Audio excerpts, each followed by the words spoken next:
আল্লাহ বলেছেন ওসুফিদাতিশ শায়াতিন, শয়তানকে আল্লাহ রাব্বুল আলামিন বন্দী করে দিয়েছে, তারপরেও মানুষ মিথ্যা কথা ছাড়ে না। আছে না নাই?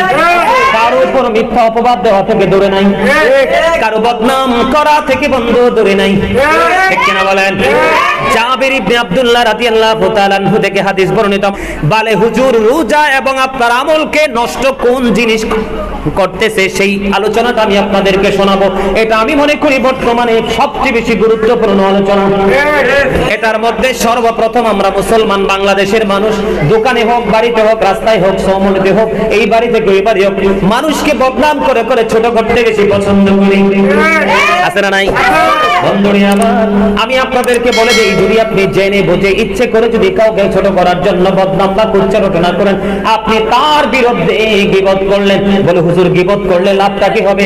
জাবির ইবনে আব্দুল্লাহ রাদিয়াল্লাহু তাআলা আনহু থেকে হাদিস খানা বর্ণিত, আমার নবী বলেছে, রে বারো পাড়ার মানুষ, আমার ভাই, আমার বাবারা, যুবক ভাইরা, মা বোনেরা, সবাইকে ডেকে ডেকে বলছি, আমার নবী বলেছে, জাবির ইবনে আব্দুল্লাহ রাদিয়াল্লাহু তাআলা আনহু থেকে হাদিস খানা বর্ণিত, আমার নবী সাহাবায়ে কেরামদেরকে নিয়ে বন্ধুয়ে অবস্থান করতেছেন, হঠাৎ করে এত বেশি দুর্গন্ধ বের হয়ে আসলো, যেই দুর্গন্ধ বন্ধু নাকে লাগলে সহ্য করার মতো না।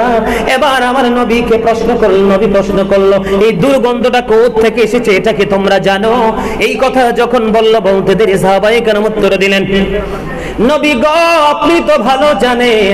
এবার আমার নবী উত্তর দিয়ে দিল, এই দুর্গন্ধটা হলো যেই মানুষগুলো একজন আরেকজনের বদনাম করতেছে, গীবত করতেছে, তাদের শরীর থেকে এই দুর্গন্ধটা আসতেছে। জোরে জোরে নাউজুবিল্লাহ, আর জোরে বলেন না নাউজুবিল্লাহ। বলছি বন্ধু, সাবধান হতে হবে বন্ধু, কারো বদনাম করা যাবে না, কারো গীবত করা যাবে না, কাউকে ছোট করার জন্য বানিয়ে বানিয়ে কাল্পনিক কথা বলে তার ইজ্জতের চাদর ধরে টান দেওয়া যাবে না, কারণ টান দিলে অন্যের ক্ষতি হবে না, ক্ষতি শুধু আপনারই হবে। কার হবে? কারণ আল্লাহ রাব্বুল আলামিন বলেছেন, ইন্নাল্লাহা লা ইয়াজলিমুন নাসা শাইয়্যান ওয়ালাকিন্নান নাসা আনফুসাহুম ইয়াজলিমুন। আল্লাহ বলেছেন, আল্লাহ মানুষের উপর জুলুম করে না, মানুষ নিজেই নিজের উপর জুলুম করে। নাউজুবিল্লাহ, বলেন নাউজুবিল্লাহ, আর একটু মহব্বতে বলুন নাউজুবিল্লাহ। তাহলে গীবত থেকে দূরে থাকবেন তো? গীবত করা মানে আপনার মরা ভাইয়ের গোশত খাওয়ার সমান। কি করা সমান? কি এই গোশত খাওয়া থেকে দূরে থাকবে। আপনি রোজাও রাখলেন, গীবত করলেন বন্ধু, আপনার রোজাটা কবুল হবে না। এই জন্য নবী বলেছেন, রোজা দ্বারা শুধু তোমার উপবাস নসিব হয়, আর তারাবি পড়া দ্বারা শুধু তোমার রাত্রে জাগ্রত থাকাই হয়, বেশি নেয়ামত তোমার নসিবে জোটে না। আরে নাউজুবিল্লাহ, এই আমাদেরকে মন দিতে হবে। তাহলে এটা ভয়ঙ্কর কথা না? কি কথা বলেন? কি কথা? এইটা যে কত ভয়ঙ্কর কথাটা মুমিন ছাড়া কেউ উপলব্ধি করতে পারবে? উপলব্ধি করতে পারবে?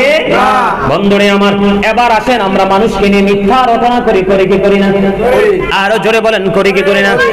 বন্ধু, কেন আপনার রোজা ধ্বংস হয়ে যাবে, আমল ধ্বংস হয়ে যাবে? তার কারণ হলো, বন্ধু, রোজা ধ্বংস হওয়ার অন্যতম কারণ হলো, আমার নবী, আপনার নবী বলে জানিয়ে দিয়েছেন, হযরতে আবু হুরায়রা রাদিয়াল্লাহু তাআলা আনহু থেকে হাদিস কানা বর্ণিত, আমার নবী বলেছেন, যখন কোনো মানুষকে নিয়ে মিথ্যা কথা বলে, কি বলে? মিথ্যা কথা বলে, আমার নবী বলেছেন তার মুখ থেকে এত বেশি দুর্গন্ধ বের হয়। কি হয়? তার মুখ থেকে আল্লাহ কোরআনে বলেছেন, ওয়া ইন্না আলাইকুম লাহাফিজিন কিরামান কাতিবিন। আছে না নাই আমাদের দুই কাঁধে দুই ফেরেশতা? ও মুসলমান, 12 পাড়ার মুসলমান ভাই বাবারা, আজকে 12 পাড়ার সঙ্গে সঙ্গে আমার গোটা পৃথিবীর ভক্তবৃন্দ, ভালোবাসার মানুষগুলোকে আহ্বান করব, তুমি যেখানে থাকো, যে অবস্থায় থাকো, যে অবস্থায় তুমি অবস্থান করো, কখনোই কোনো মানুষকে নিয়ে কোনো মিথ্যা কথা বলবা না। তার কারণ হলো, যখন কোনো মানুষকে নিয়ে মিথ্যা কথা বলে, আল্লাহর নবী সরকারে দো জাহান তিনি বলে দিয়েছেন, মিথ্যা কথা বলার কারণে ওই ব্যক্তির জবান থেকে এত বেশি দুর্গন্ধ বের হয়, এই দুর্গন্ধটা বের হইতে দেরি, তার কাছ থেকে তার সাপোর্টার তাকে যে শেল্টার দেবে ফেরেশতারা, ও বন্ধু, 1760 গজ দূরে সঙ্গে সঙ্গে চলে যায়। জোরে জোরে নাউজুবিল্লাহ। তাহলে রোজা রেখে মিথ্যা কথা বলা যাবে না। আরেকটা ছোট্ট হাদিস, আমাদের মধ্যে অনেক মানুষ আছে, মানুষকে ছোট করার জন্য, খাটো করার জন্য কাল্পনিক গল্প বানাইয়া বলে, আছে না নাই? কাল্পনিক গল্প, কিন্তু এটা মোটো বাস্তবের সাথে মিল নেই। এটা কি মিথ্যা? এটা কি মিথ্যা? হাদিস শরীফের মধ্যে এসেছে, আমার নবী বলেছেন সে ধ্বংস, সে ধ্বংস, সে ধ্বংস।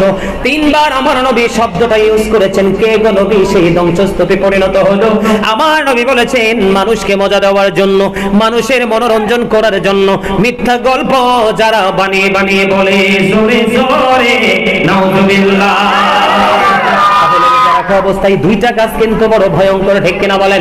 আমি আপনাদেরকে বলে দেই, আমার নবী বলেছেন তোমরা কিছু 6টা জিনিসের দায়িত্ব যদি নিতে পারো, আমি নবী তোমাদের জান্নাতের দায়িত্ব নিয়ে নিব। কয়টা জিনিস? কয়টা জিনিস? একটা হলো বন্ধু, কথা যখন বলবা মিথ্যা বলিও না, সত্য বলবা। 2 নাম্বার হলো কাউকে যখন তোমরা কথা দিবা কথাটা রাখবা। কি রাখবা? কেউ যখন তোমার কাছে আমানত রাখবে সেটা তুমি যথাসময়ে আবার ফেরত দিবা।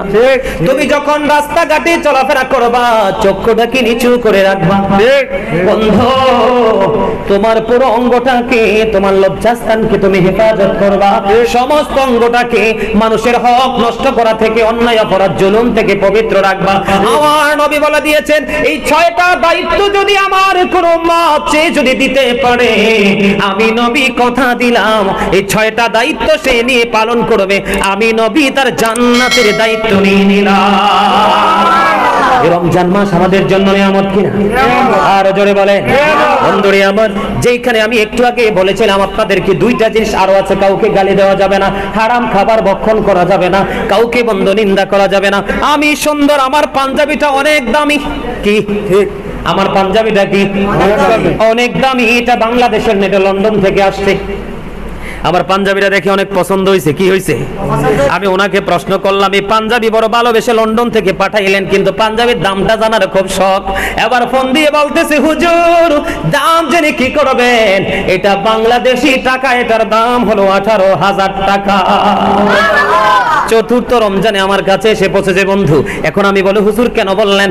এটা বলার কারণ আমারটা অনেক দামি, আমি যদি আপনার পাঞ্জাবিটা দেখি দূর এটা তারটা ভালো না, কম দামি। এই কথাটা যখন আমি বলে ফেলবো আমার মধ্যে অহমিকা চলে আসলো, অহংকার চলে আসলো। কি চলে আসলো? আল্লাহ ডাজন্ট লাইক দ্য প্রাউড। আল্লাহ বলেছেন আমি অহংকারীকে পছন্দ করি না। কি করি না? ইন্নাহু লা ইউহিব্বুল মুস্তাকবিরিন। অহংকারীকে পছন্দ করে না। আপনি যদি পরিপূর্ণ রোজা হন, এরকম অহংকার মুক্ত হতে হবে, পরনিন্দা থেকে মুক্ত থাকতে হবে। বন্ধু আপনার রোজা পরিপূর্ণ নষ্ট হয়ে যাবে গীবত করলে, মিথ্যা কথা বললে, এবং আপনি যদি হারাম উপার্জিত অর্থ দিয়ে কোনো খাবার যদি আপনার মুখ দিয়ে ভিতরে ঢোকান, এই দেহের বন্ধু কখনোই আমল আল্লাহর দরবারে কবুল হবে না। এই জন্য আমাদেরকে নোংরামি থেকে বেঁচে থাকতে হবে, তাহলে আমরা রোজাদার হব। মনে রাখবেন আপনার আমার কবরে কেউ যাবেন, আমি একাই যাব। আপনার কবরে আপনি একাই যাবেন। এই জন্য পৃথিবীতে চলার ক্ষেত্রে আপনাকে সচেতন হতে হবে, নবীর প্রেমিক হতে হবে, অলি প্রেমিক হতে হবে।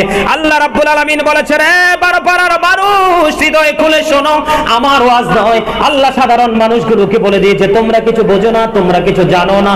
দক্ষ যোগ্য কোরআন হাদিসের পরিপূর্ণ নবীর প্রেমিক একজন আলেমের সাথে প্রেম করে, এটাই তোমাদের জন্য যথেষ্ট। আল্লাহ ওয়াজ করতেছেন join with my dear people, come to my paradise. আল্লাহ বলেছেন ফারকুলি ফি ইবাদি ওয়াদখুলি জান্নাতি, আমার প্রিয় লোকেদের সাথে যুক্ত হও আর আমার জান্নাতে চলে আসো। আর জোরে বলেন।